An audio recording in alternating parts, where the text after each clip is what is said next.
వచ్చే అసెంబ్లీ ఎన్నికల్లో అభ్యర్థుల కోసం వైసీపీ కసరత్తు కొనసాగుతోంది. ఇప్పటికే 3 జాబితాల్లో అభ్యర్థులను ఖరారు చేసిన వైసీపీ అధినేత జగన్ 4వ జాబితా రిలీజ్ కోసం ప్రయత్నిస్తున్నారు. ఇందులో భాగంగా గెలుపు గుర్రాల వేట ప్రారంభించారు. పలు పార్లమెంటు అసెంబ్లీ నియోజకవర్గ పార్టీ ఇన్ఛార్జీల మార్పులపై సీఎం జగన్ కసరత్తు ముమ్మరం చేశారు. ఇందులో భాగంగా ఈ రోజు కూడా సీఎం క్యాంపు కార్యాలయానికి పలువురు ఎమ్మెల్యేలు, ఎంపీలు, ఇతర నేతలను పిలిపించుకున్నారు. ఈ క్రమంలో తాడేపల్లి క్యాంపు కార్యాలయానికి సత్తెనపల్లి ఎమ్మెల్యే మంత్రి అంబటి రాంబాబు, శ్రీకాళహస్తి ఎమ్మెల్యే బియ్యపు మధుసూదనారెడ్డి, మాచర్ల ఎమ్మెల్యే పిన్నెల్లి రామకృష్ణారెడ్డి, ధనుంజయ రెడ్డి వచ్చారు. వారంతా కొద్దిసేపటి క్రితమే వైసీపీ కీలక నేత సజ్జల రామకృష్ణారెడ్డిని కలిశారు.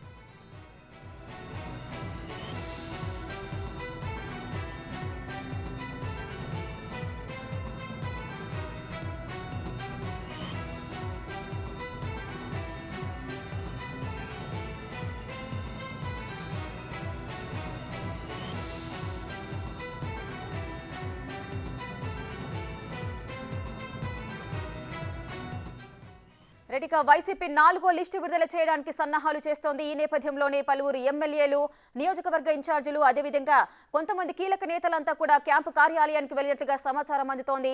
మరింత సమాచారం మా ప్రతినిధి శివ అందిస్తారు. రైట్ శివ, చెప్పండి. కొంతమంది ఎమ్మెల్యేలు, కీలకమైన నేతలంతా కూడా సీఎం క్యాంపు కార్యాలయానికి వెళ్లినట్లుగా తెలుస్తోంది. సీఎం జగన్ ని కలిసారా? ఏం మాట్లాడబోతున్నారు? వివరాలేంటి? మొత్తం మీద చూసుకుంటే వైఎస్ఆర్సీపీ 4వ జాబితాకి సంబంధించి కూడా విస్తృతమైన కసరత్తు జరుగుతుంది. ఇందులో భాగంగానే ఈ రోజు దాదాపుగా పలువురు శాసనసభ్యులు కూడా మాచర్ల ఎమ్మెల్యేతో పాటు నరసరావుపేట ఎమ్మెల్యే, శ్రీకాళహస్తి ఎమ్మెల్యే, సజ్జల, అలాగే కొంతమంది కీలకమైన వ్యక్తులంతా కూడా కొద్దిసేపు క్రితమే ముఖ్యమంత్రి క్యాంపు కార్యాలయం రావడం జరిగింది. నరసరావుపేట, గుంటూరు, అలాగే చిత్తూరు జిల్లాకి సంబంధించి కూడా ఈ రోజు దాదాపుగా జాబితాని ఖరారు చేసే అంశాన్ని పరిశీలన చేస్తున్నారు. దీనిలో భాగంగానే ఈ రోజు కసరత్తు పూర్తి చేసే అంశాన్ని పరిశీలిస్తున్నారు. నిన్న ప్రకాశం జిల్లా లిస్ట్ ని దాదాపుగా ముఖ్యమంత్రి ఖరారు చేసిన నేపథ్యంలో ఈ రోజు పల్నాడు, గుంటూరు, అలాగే అనంతపురం, ఉత్తరాంధ్ర, తిరుపతి ఈ జిల్లాలకు సంబంధించి జాబితాను కూడా ముఖ్యమంత్రి ఖరారు చేసే అవకాశం కనిపిస్తా ఉంది. 4 గంటలకల్లా ఆయన ఈ జాబితా సంబంధించి ముఖ్యమైన నేతల్ని మరికొంతమందిని కూడా పిలిచినట్టు తెలుస్తా ఉంది. వారంతా కూడా ఇప్పటికే కొంతమంది క్యాంపు కార్యాలయం చేరుకున్నారు. మరి కొంతమంది ముఖ్యమంత్రి కార్యదర్శి ధనుంజయ రెడ్డితో భేటీ అయ్యారు. మరి కొంతమంది కూడా ముఖ్యమంత్రితో భేటీ అయ్యే అవకాశాలు అయితే కనిపిస్తున్నాయి. 4వ జాబితాకి సంబంధించి ఎల్లుండి విడుదల చేసేందుకు కూడా వైఎస్ఆర్సీపీ పూర్తి స్థాయిలో సలహాలు చేస్తా ఉంది. వాస్తవానికి ఈ రోజు అంబేద్కర్ విగ్రహాన్ని ఆవిష్కరించి రేపు లిస్టు ప్రకటించాల్సి ఉంది. కానీ షర్మిలా కుమారుడు ఎంగేజ్మెంట్ కారణంగా కూడా రేపు అంబేద్కర్ విగ్రహాన్ని ఆవిష్కరణ పెట్టారు. ఎల్లుండి 4వ విడత లిస్టు విడుదల చేసే అవకాశాలు అయితే కనిపిస్తా ఉన్నాయి. రైట్ శివ, అయితే 4వ లిస్టులో ఎంతమందికి చోటు కల్పించే అవకాశాలు ఉన్నాయి? 4వ జాబితాకు సంబంధించి దాదాపుగా 20 నుంచి 25 మందితో మరో జాబితా విడుదల చేసే అవకాశాలు కనిపిస్తా ఉన్నాయి.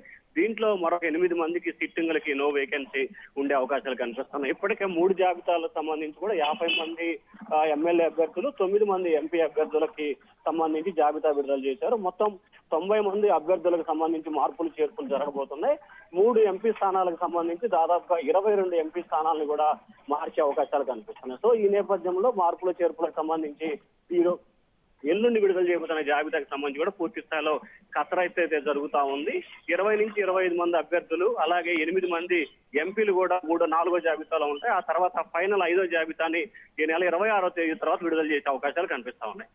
శివ, అదేవిధంగా కొంతమంది ఎమ్మెల్యేలకి టికెట్లు ఇవ్వద్దంటూ కూడా ఆయా నియోజకవర్గాల్లోని ప్రజలంతా కూడా రహస్య సమావేశాలు, భేటీలు కూడా నిర్వహిస్తున్నారు. దానికి సంబంధించి సీఎం జగన్ పై ఒత్తిడి కూడా ఉన్నట్లుగా కనిపిస్తోంది.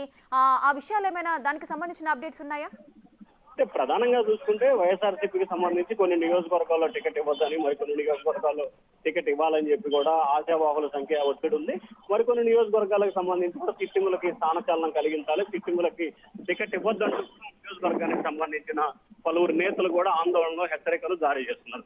సో ఈ నేపథ్యంలోనే ముఖ్యమంత్రికి సంబంధించి కూడా ఆయన ఐపాక్ సర్వేని నమ్ముకున్నారు. ఐపాక్ సర్వే ఇచ్చే నివేదికను ఆధారం బేస్ చేసుకొని ముఖ్యమంత్రి వీటికి సంబంధించిన మార్పులు, చేర్పులని కూర్పులు కసరత్తు చేస్తా ఉన్నారు. అయితే ముఖ్యమంత్రి ఐపాక్ బృందం ఏ నిర్ణయం అయితే తీసుకుంటుందో ఆ నిర్ణయానికి దాదాపుగా కట్టుబడి ఉండే అవకాశాలు అయితే కనిపిస్తా ఉన్నాయి. ఎక్కడా కూడా ఒత్తిడికి సంబంధించి కానీ, లేకపోతే ఆందోళనకు సంబంధించి కానీ వైఎస్ఆర్సీపీ అధిష్టానం ఎక్కడా కూడా సీరియస్ గా తీసుకున్న దాఖలాలు అయితే ఏమాత్రం కూడా కనిపించట్లేదు.